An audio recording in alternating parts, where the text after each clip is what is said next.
हरे कृष्णा। सुप्रभात। हरि बोल। जय शिला प्रभुपाद, जय गुरु महाराज की जय।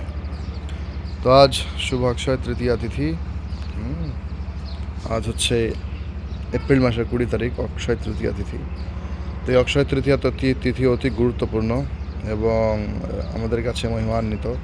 ভক্ত সমাজে বিশেষ করে, অন্যান্যরা কী ভাবছে জানার দরকার নেই। যারা আপনারা আছেন এই জগতে ভক্তি জীবনে বা ভক্ত হতে চাইছেন বা এটা পছন্দ করেন, তারা অক্ষয় তৃতীয়া তিথি পালন করতে পারেন। কিভাবে পালন করবেন? ভগবানের নাম গুণকীর্তন করতে পারেন, 16 মালা জপ, তো এটা কনফার্ম। তার সঙ্গে কিছুটা বাড়িয়ে জপ করতে পারেন গুরুদেবের জন্য, এবং ভগবান শ্রীকৃষ্ণের নাম গুণকীর্তন করতে পারেন। ভগবান শ্রীকৃষ্ণকে সুন্দর সুন্দর ভোগ রান্না করে ভোগ দিতে পারেন। তো এবং কাউকে দান করতে পারেন, অশ্বত্থ গাছে জল দান করতে পারেন। এইভাবে আমরা ভগবান শ্রীকৃষ্ণের সেবা করতে পারি এবং নিজের জীবনকে ধন্যাতে ধন্য করে তুলতে পারি। তো এই জীবনটা 84 লক্ষ যোনি ভ্রমণ করে আমরা পেয়েছি। 80 লক্ষ যোনি ভ্রমণ করে 4 লক্ষ যোনি মনুষ্য জীবন। তো এটি অনেক কষ্টের ফলে আমরা প্রাপ্ত হয়েছি। তো আমাদের উচিত এইটার সম্পূর্ণভাবে লাভ উঠানো এবং নিজের জীবনটাকে সুন্দরভাবে ভক্তিময়ভাবে পরিচালিত করার, যাতে কোনো হিংসা, বিদ্বেষ, রাগ এসব থাকবে না। মনুষ্য তখনই মনুষ্য হতে পারে যদি তার মধ্যে রাগ, হিংসা না থাকে।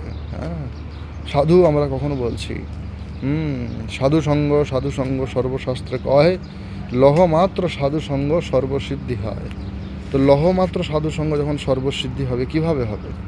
যদি প্রকৃত সাধুর সঙ্গ করা হয় তাহলে অবশ্যই জীবনে প্রভাব আসবে, জীবনের পরিবর্তন ঘটবেই। এটি বাস্তব সত্য। তাই আমাদের সবাইয়ের উচিত কৃষ্ণ ভাবনা পালন করা, কৃষ্ণ চেতনায় থাকা, শিল প্রভুপাদের ইচ্ছাকে বাস্তবায়ন করা, শ্রীমান চৈতন্য মহাপ্রভুর ইচ্ছাকে বাস্তবায়ন করা। তো এইভাবে আমরা জীবনকে সুন্দর এবং উন্নতিময় করে তুলতে পারি। আপনারা সবাই ভালো থাকবেন। আপনাদের সবার প্রতি ভগবান শ্রীকৃষ্ণ চৈতন্য মহাপ্রভুর কৃপা বর্ষিত হোক, শ্রীমান নিত্যানন্দ প্রভুর কৃপা বর্ষিত হোক এবং ভগবান শ্রীকৃষ্ণের কৃপা বর্ষিত হোক, রাধারানীর কৃপা বর্ষিত হোক। আপনাদের সবাইয়ের মঙ্গল হোক এই প্রার্থনা করি। জয় শিলা প্রভুপাদ, জয় গুরু মহারাজ কি জয়। অনন্ত অনন্ত কোটি ভক্তবৃন্দ কি জয়। শুভ অক্ষয় তৃতীয়া মহাতিথি কি জয়, মহামহোৎসব কি জয়। নিতাই গৌর প্রেমানন্দে। হরি হরি বল।